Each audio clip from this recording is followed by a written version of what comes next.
Neges Mudiad Meithrin ydy hyn. Ble bynnag mae yna blant bach yng Nghymru, yna dylai Mudiad Meithrin ac felly'r iaith Gymraeg fod yn bresennol.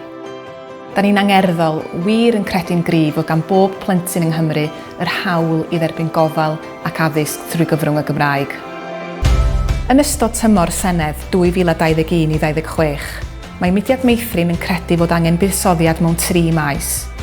Y maes blaenoriaeth cyntaf ydy gwneud yn siŵr fod gan blant Cymru fynediad i ofal ac addysg gynnar o safon uchel.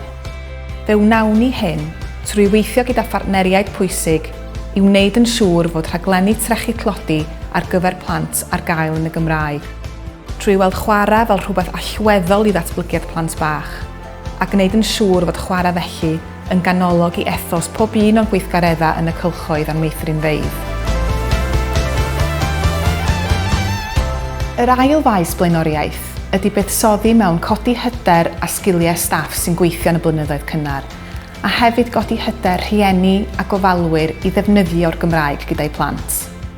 Trwy gael fframwaith prentisiaethau cyfrwng Cymraeg, trwy gefnogi datblygiad proffesiynol parhaus y gweithlu, trwy gynnal hyfforddiant addas, a trwy wneud pethau fel tyluno babi a yoga babi i gefnogi rhieni i siarad Cymraeg yn y cartre, trwy raglenni fel Cymraeg i blant, Clwb Cwtch a Cymraeg yn y cartref.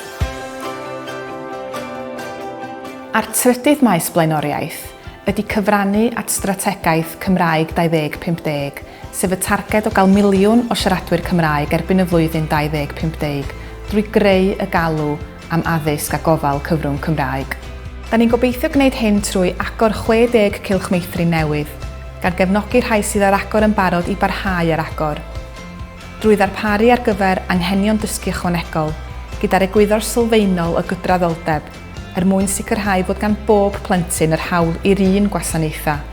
Darparu'r cynnig gofal plant 30 awr i blant 2 flwydd oed, gan anelu i'w ehangu i blant 12 mis oed o 2026 ymlaen.